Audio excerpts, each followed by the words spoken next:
Facebook Live at 9 o'clock. On the dot, may I say. A little bit funny because I had some trouble getting in. I don't know why, but I had to go in as if I had never been on Facebook before. Logging in and all of that was a bit strange, but here I am. Now, if you say hello in a message and where you're from, there you go, and where you're from, there you go, that would be great. Actually, I had to slide into home base in order to get here just in time. And I'm thankful because I have tonight's conversation laid out, prepared, just as I said last week. We're going to talk about getting to know yourself. It's a healing strategy, and I think that it's a vital one, a significant one, a pivotal strategy, really. Now, since the topic is Trauma 102 is the name of this conversation, we probably should review what trauma is. Trauma is a life event, or can be a series of events, that overwhelm our mind, our body, and our spirit. Really overwhelmed, such that we get thrown into survival mode. Yes, and I believe last time, which was focused more on this kind of thing and definitions, that when we're thrown into survival mode, the mechanism in our brain that God made separates out the amygdala from the intellectual side of the brain. I forget what that's called at the minute, doesn't matter. And all of the energy goes to the emotional place because it's fight or flight, or sometimes it's freeze. I'm going to talk about that in the future, maybe next week. And our body, everything in our body, all of our systems are aimed at survival. They're aimed at survival. That's what happens with trauma. Yes, and seen as a basic, really, probably I will use a big word, biochemical reaction to what is happening around us, the survival piece. So, if we want to, beyond ourselves, beyond our own healing that we need to pursue, getting to know ourselves also will be helpful, being aware of all these things, at helping someone else, someone that we care about. Now, tonight I want to talk about where the trauma connects with our lives as women, specifically for women. And that goes to one of my key phrases, and that is wallflower women. Wallflower women, actually the word wallflower comes from the 1820s, and it's a great illustration of what I mean by wallflower women. In the 1820s, in social circles, whenever there was an event such as a ball, a society ball, then women came dressed in all their finery, and they would stand up against the wall, if you can picture that, all beautiful gowns, fans, hair pieces, all of that, lined up against the wall, waiting to be invited in to take part in festivities. You couldn't enter the party until you were invited. And in the meantime, there they were standing against the wall, just kind of like pretty wallpaper, decorating it for everybody else to have something beautiful to look at while they just waited, are not able to participate. And actually, that is what happens to a lot of us women, that we get involved, wrapped up, focused on the happily ever after for all of the people around us, all of them. And we end up just not paying too much attention to ourselves because we're waiting to be invited to participate. And so we're fancy decorating wallpaper, wallflower women. Now, the problem with that is that what happens is we lose track of who we are. We are so focused on the needs of everybody else, and from the time, well, taking care of little ones, we're trying to determine what is the cry about, or they're not able to articulate exactly what they need, and are you hungry? Are you thirsty? What can I do for you? Did you get hurt? They're just in agony or whatever. And we continue that process pretty much with all the people around us. Now, you may not go up to a coworker and say, "Oh, are you in trouble over here? Are you?" Although some of us might do that. We're often looking for nonverbal cues and drawing our own conclusions from all of that, which often can be off base. But we learn along the way to at least act on those, maybe trust them to some degree, and they drive our behavior.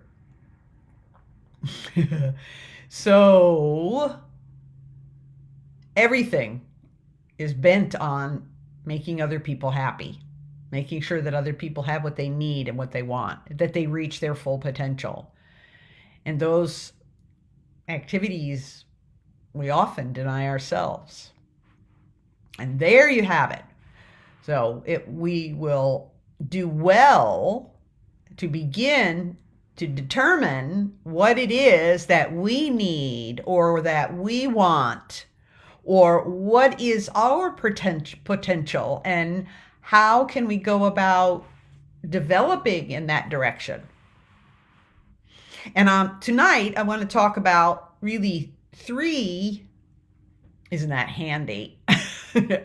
3 activities, 3 things, 3 steps maybe, that I've discovered have been very helpful to me in my growth out of this wallflower women trap, persona, tragedy, basically. Actually overcoming the effects of the trauma that's happened to me in my life, where fear and confusion about what was going on around me took over and made it difficult for me to really grasp reality. Same kind of thing that we see. All right. The first thing is to observe verbal and nonverbal behavior, but not of everybody else, of our own, of ourselves. Verbal and nonverbal behavior, reactions to things around us. And verbal can be out loud, like, what was that outburst about? I was practically incoherent at the fact that somebody cut me off. Why is that? Where's that coming from? But it can also be internal. And this is one of the things that I've noticed about myself. It's actually a great measure of the mood that I'm in. Let's see, if I drop something or if I forget something and I turn around and say, well, that was stupid. What did you drop that? How could you drop that kind of a thing? Or, oh, Can't believe it. I forgot it again. What's wrong with me?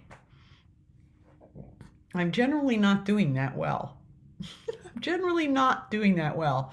And there could be more dramatic actions. Those are just the examples I could think of right now.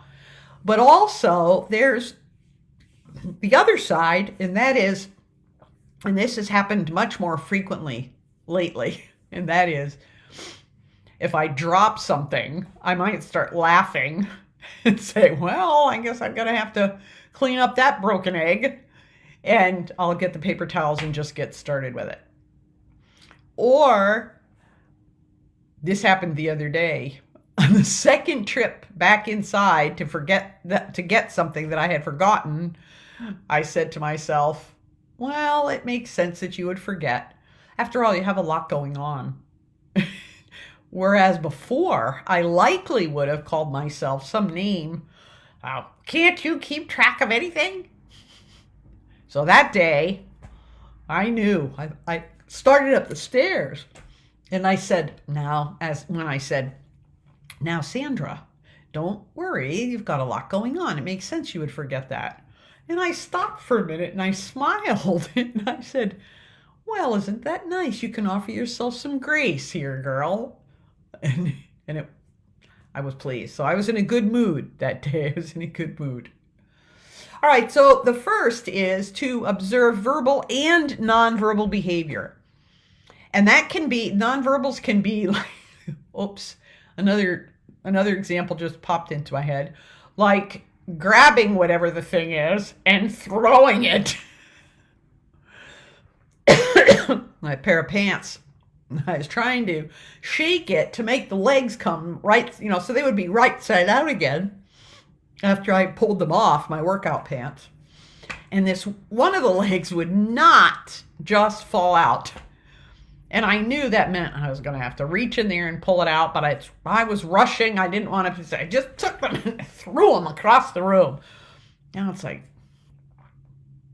pay attention. There you go. Observe, pay attention to the verbal and nonverbal things that you are in.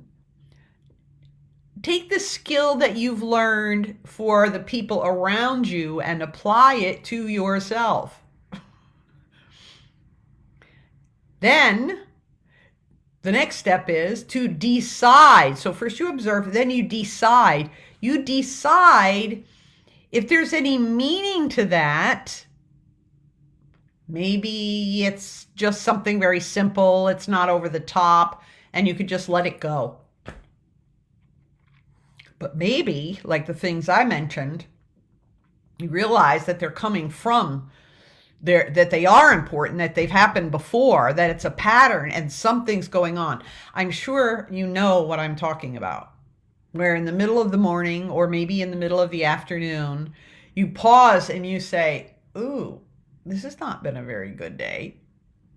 And so you wonder, this is the deciding part. I think that I need to think about this because there's something going on here. There's something behind this pattern of behavior here. And decide what you're going to do about that. What strategy are you going to use about that? Are you going to, well, here's one example. This happens to me regularly. When I realize I'm out of sorts, I stop and I think, well, you're not in such a great mood. What's going on? And I can feel a tightness inside that causes me to just react negatively to things around me. And then I realize, oh, I'm feeling pressure from something. Yeah? Okay, what's that from? Where is it coming from? And very often it's a deadline of some sort, a time pressure deadline. It might be that I have to have a meal, get my lunch together, which is my big meal, the big meal of my day. Get my lunch together and eat it because I have to get to that appointment by 2:50.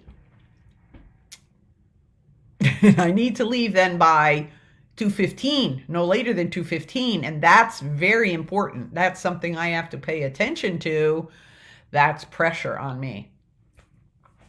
And that tends to put me off. Now, you need to figure out what they are for you. Maybe time pressure is something that pushes you and makes you more efficient and effective, gives you, things pump in your brain and you can just get stuff done.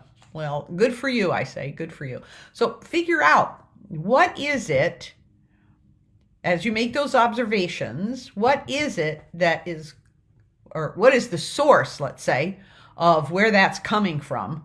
And then go even a step further and figure out what you're going to do about it. A lot of times, very quickly for me, I will realize that it's not that big a deal, whatever the deadline is, and I can make it. I just have to stop the feelings that are rising up telling me, oh, I'm not going to be able to do it. And if I can't do it, then this is going to happen in the, like Chicken Little, the sky is falling, the sky is falling. Anyway, and now let's go here to number three step. Number three step is to respond given what, so there are the observable observations from the verbal and nonverbal behaviors that are going on, and the decision that I've made. You know what? There's meaning, there's a connection here. I need to pay attention, and I'm going to whatever. I'm going to change my thoughts about the deadline, or I'm going to call and find out if the time can be extended. Or I'm just going to stop everything else and make sure that that task is accomplished in time, and then turn my attention back to other things. Whatever it is, I'm going to make those decisions. And then, of course, number three is to respond. To respond with an attitude change and an action step, or action steps maybe, as I was alluding to that. Sometimes it is as simple as an attitude thing for me. Sunday morning, I'm going almost on a panic level, I need to get to church on time. I need to have this done. Oh no, I'm not. I need to be downstairs for breakfast right now. And then I stop, look at the clock. Sandra, you're already dressed. You have your makeup on. Your breakfast is all laid out. You just need to sit and eat. You're fine. You're fine. So I talk myself down. I have an attitude change about the deadline. I don't know. Translate this for yourself about what it is that you find problematic, let's say. And then take the steps that are necessary. It might be, and this has happened to me a lot of times too, when I'm feeling that near panic feeling inside, I will get up and move from where I am. I found that is really helpful. I don't even have the possibility of changing my attitude or anything else. I just go, I have to get out of here. I get up and move away from whatever it is I'm working on, usually because somehow or other that task, that project, maybe I'm sitting at the computer, that has occupied, drained off so much of my attention. And probably also, while that's going on, another part of my brain is adding up, oh, well, now while you're doing this, and I'm creating on the side a list of the things that I need to do as soon as this thing is done. Now I'm focused on this project, and I've got a list of things and beginning to write them down that I'm going to have to do as soon as this is done. And there you go with the overwhelm. The overwhelm. And that's something I hadn't thought of until just this minute. And some people will call, I'll talk about that in a minute. I think I mentioned it last week too. But if you've ever burned yourself, maybe on an iron, maybe in the oven, I don't know, but you've just burnt yourself. Let's say a second or third degree burn. It's had blisters. It's been more than uncomfortable. It's been painful, and it didn't just go away in a few minutes. You couldn't plunge it in cold water. You couldn't put some medication on it or whatever. It really is a serious burn. And you treat it, and a little time goes on, and it's sensitive, but it's to the touch, but you can leave the bandage off now, and it's airing, and it looks pretty good, and you decide that now's the time to rinse the pots and pans or do the dishes if you're doing dishes at your house without a dishwasher still. Actually, I have quite a few. I have some friends. I was going to say quite a few, but I have some friends that is their choice. Anyway, and you run the water, forgetting about the burn, and stick your hand under that faucet. It's not the same serious kind of a burn, but it feels just about the same. Have you ever done that? It happened to me a number of times. I run the hot water and I go to stick my hands in. I stick them in and I go, ah! Because that burn, the pain is as if it's burned again. That's another great way, now that I think about it, to describe a trigger. A trigger from a trauma experience is something very similar. Someone made a comment the other day that threw me for a loop, just threw me back into some really negative stuff. And I followed these exact steps. Why am I feeling that negativity? Where is it coming from? I don't know, but it's important. I think it comes from this, and this. Do I keep it to myself? I really felt I needed to say it out loud. I said it respectfully. And in that process of explaining the feeling to the people that I was talking with, I came to understand where it came from. And I realized that it wasn't the soapy water, so be it, the soapy water, let's say. I realized where the burn happened, and it wasn't the soapy water, so I could let it go. But knowing that I needed to step back, and I couldn't put my hands in the soapy water until I was fully healed, which took a lot of time, actually. So that's the responding. It needs to be in attitude, but also in actions. In attitude and also in actions. Step away. Speak up. Be aware of as we're aware of what's going on, recognize that it may be actually an attitude change that needs to happen. Yes. So, if you have children that you care for, or as a matter of fact, anybody else that you care for, pay attention to this dynamic. Maybe you see them overreacting in what we would call overreacting in certain circumstances, like me, when I stick my hands in the soapy water and all of a sudden, and I throw I've done it more than once, but I remember one time it was really wonderful, bubbly, soapy water, and it went everywhere, absolutely everywhere. And I thought, oh well. I'm sure anyone who saw that would have wondered what was wrong with me. What did you do that for? All she had to do was wash the pots and pans or the dishes or whatever. And she's making a big deal out of it. And there was no evidence of the burn on my hand any longer. I needed to explain it, express it. But triggers can set things off that it really takes time to pay attention. And the first phase is doing it for yourself, because that's the way that we learn specifically how the trauma has affected our mind, our body, and our spirit. But also then the kinds of things that we need to pay attention to when we observe, we know maybe it's a fear thing that happens. Maybe it's a confusion thing that happens. Maybe pain. Uh, and then decide, all right, is this connected to something? It could be that nothing else was going on, and the soapy water was just too hot, and I put my hands in, and that was my original burn. Okay, just something needs to be treated. It's fine. I'll be fine. But on the other hand, it might be something that needs more attention while you make your decision about that. And if so, then what is the response? So, observe, decide, respond.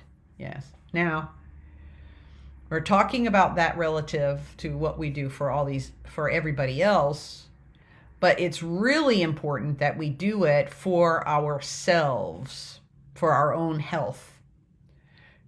And in that process, we learn. For example,